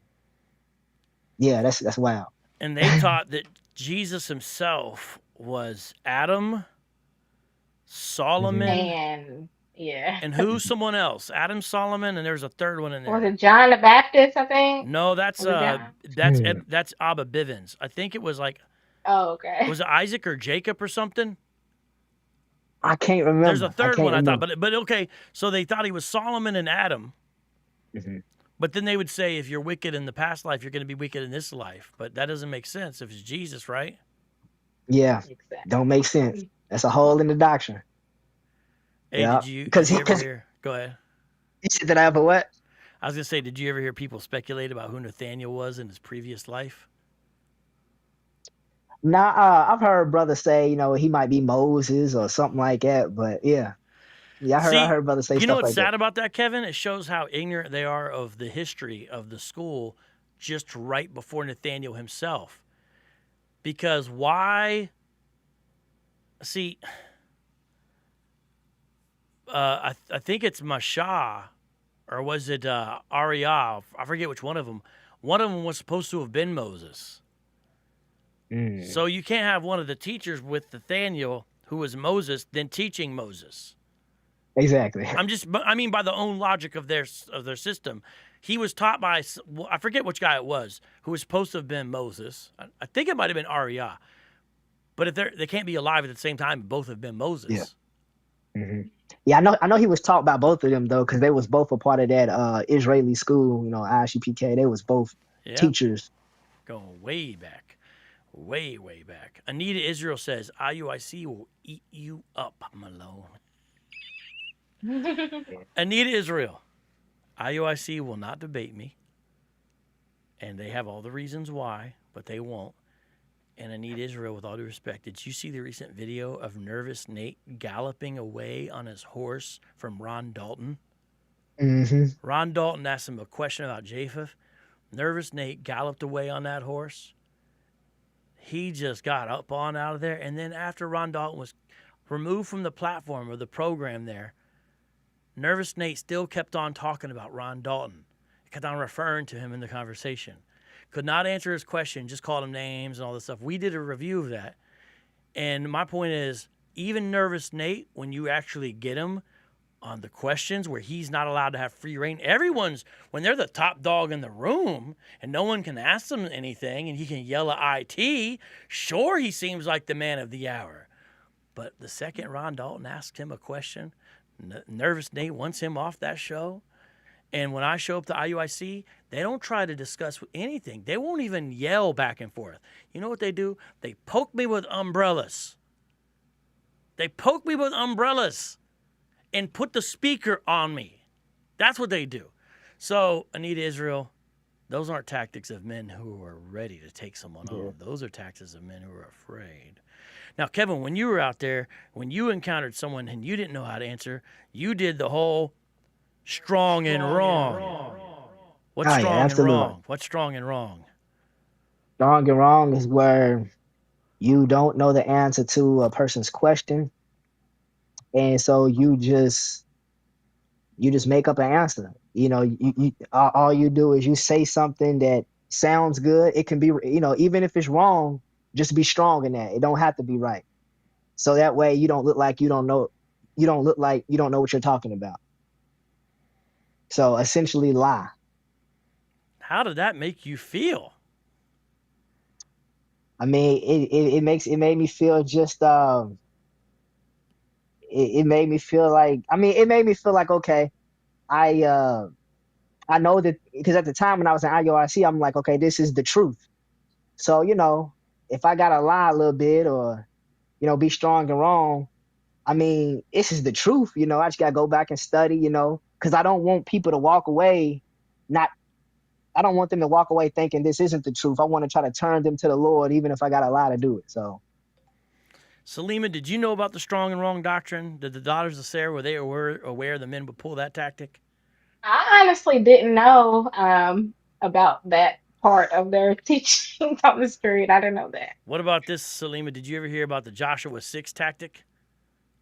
Oh yeah, Joshua 6. Is that where they would say something very loudly, or was that, Tell yeah, us, tell yeah. us and about basically Joshua drown 6, out? Kevin. How do we know if an Israelite's employing Joshua 6 on us when we go out to camp? Oh, yeah. So that's what they'll do to try to drown someone out that is coming against them, coming against their doctrine. The teacher will call out Joshua 6, and then You still got it. they'll You still got it. yeah. Go ahead. Go ahead. Yeah, and they'll like whatever scripture they want, the reader will go to it. The reader will read a few words, like if it's John 3:16, for God so loved the world. And then everybody that is at camp will say, like even the flyer guy, everybody that's holding posts, for God so loved the world. Well, I'll give you a better one. Jacob have I loved, but Esau have I hated. And they'll just keep saying it all in unison at the same time to drown the person out. I have experienced what you're talking about a bunch, but I never knew it was called Joshua 6 till you revealed that's what it was. Yeah. I would just always say, grab your pom-poms, gentlemen, because you're cheerleading. But I didn't know it was an official thing. Next time I'm going to say, oh, they're pulling I'm going to tell them, you're pulling that Joshua 6.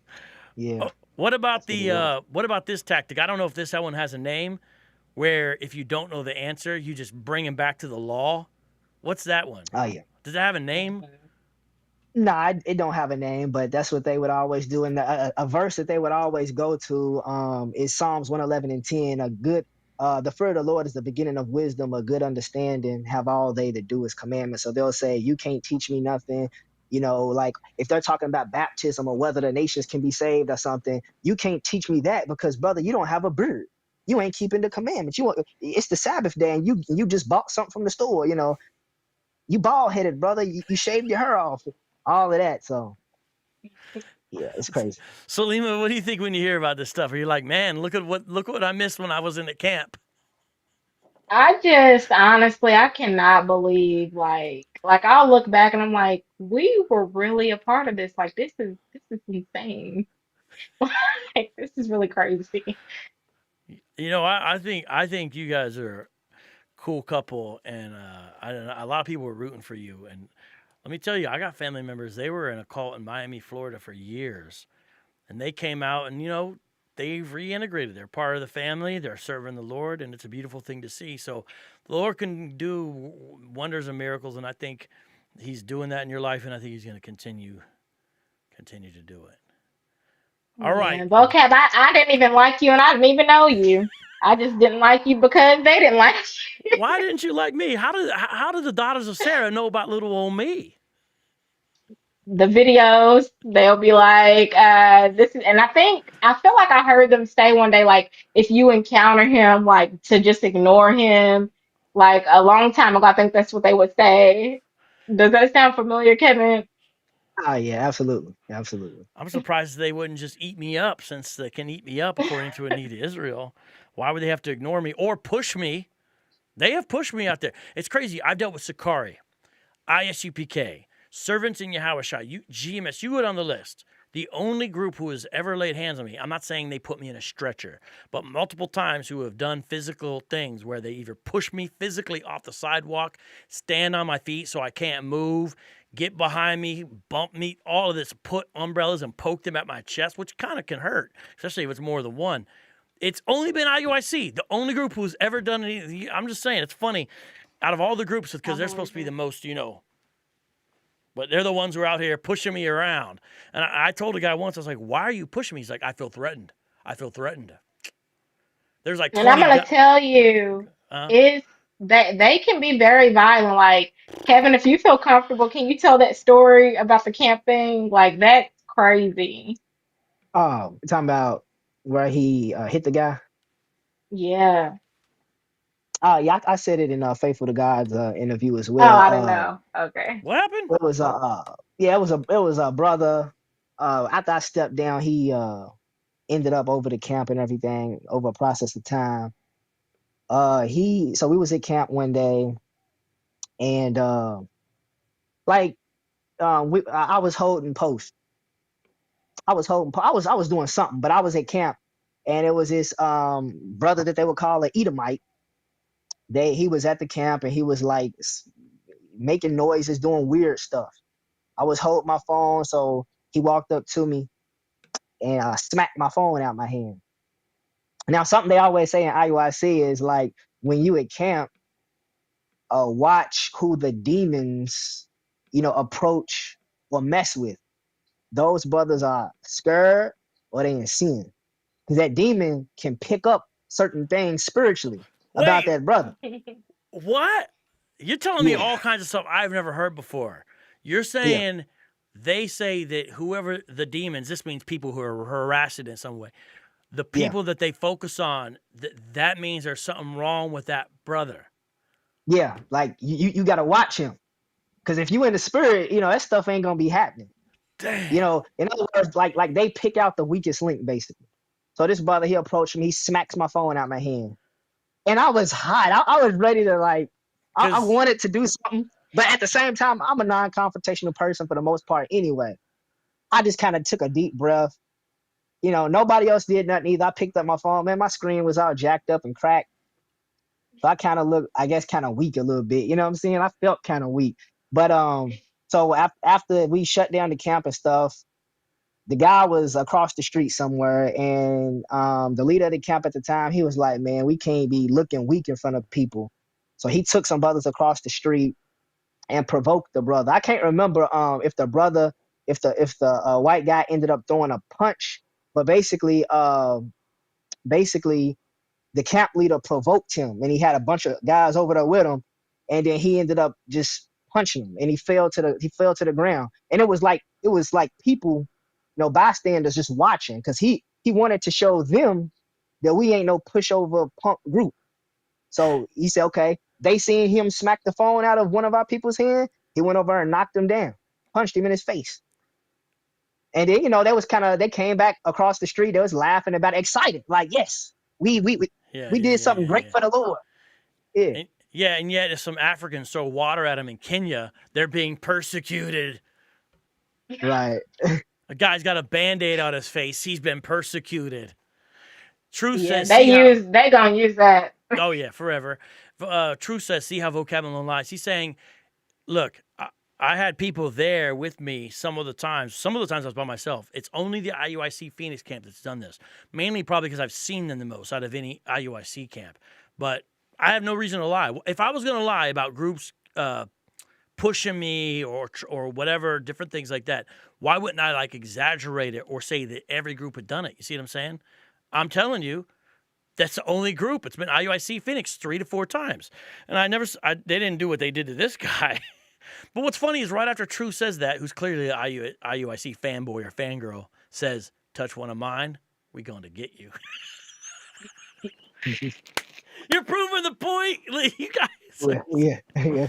And Jeremy even knows, because you saw the video where the guy was pushing me around. He says, Vocab, I watched that video, and that dude that felt scared, wasn't he about a foot taller than you? And the answer is yes, he was. He was about a foot taller than me. That's exactly right, the dude. But I was like, why are you pushing me? He said, I feel threatened right now. But it was obviously a joke. He didn't really feel threatened. He's pulling that cop move. Anyways, you guys are awesome. I'm glad that we can be friends now. And I'm praying for y'all out there in Louisville. Live chat, pray for them because this is spiritual warfare. Yes, we have fun. And yes, we enjoy this. And yes, we praise God for them. But guys, realize that ultimately this is spiritual warfare. If you've been checking out the show, I'm going to give you a membership right now. I just sent out a bunch of free channel memberships. So if you're there, you're going to get it right now. And so be glad about that. I'm ending the poll. And you guys are receiving those memberships. Thank you guys so much. keep up the good work. Let's stay in contact. I believe the Lord is going to use y'all in the future for a ministry, because someone like me can only do so much. People who are now on solid biblical ground, they are in the best position by far to help people in there. And this has been proven time and time again. The best people who have helped people who left Scientologists are Christians who were former Scientologists. The best people who help people who are in the Unification Church, that's the Moonies, the South Korean cult. It's former members who help. It's always the case. I don't just mean random ex-members. I mean ones who are now fully in the Lord, because they know both worlds, and it's just such a beautiful thing to see them be used that way. So I believe you guys, by God's grace, have a great future of serving others to help them see grace and truth, and it's a beautiful thing. So thank you very much. Yep. Thank you for having us. Heck yeah. Thank you. Kevin, Salima, God bless y'all.